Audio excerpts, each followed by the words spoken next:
Hey, I want to tell you about one variable that very few people ever talk about that makes a really big difference potentially when you're shopping for a Medicare supplement plan.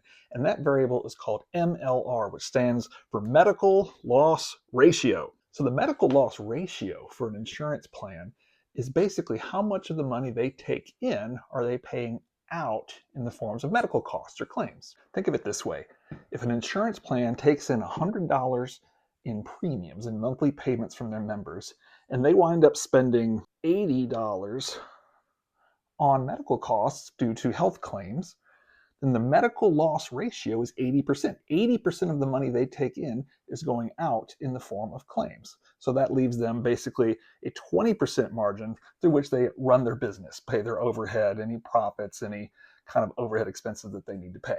So the obvious question then, why does that matter to you? What does that have to do with your selection of a Medicare company? You don't care about whether or not the insurance company is making money.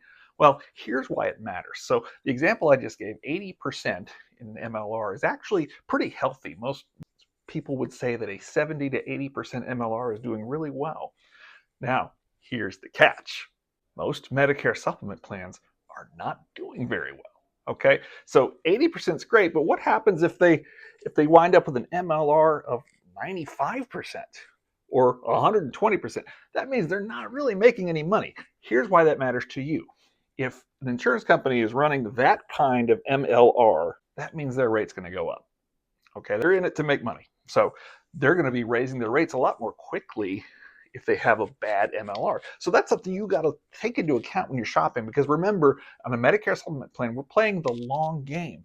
We're not just looking at what's the price now. We're hoping to find something that's going to be stable. Now, they're all going to go up, but the ones that have bad MLR rates are going to go up more. And so if you buy the cheapest Medicare supplement plan on the market, it's cheap right now, but they are losing money hand over fist. And so they're going to have to spike. They're going to make it up at some point, right?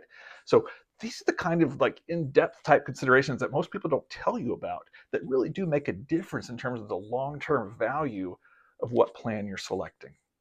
Look, ultimately, there's not a one-size-fits-all approach. Sometimes you want to take the cheaper price because it works better for your cash flow for a while, and that's okay.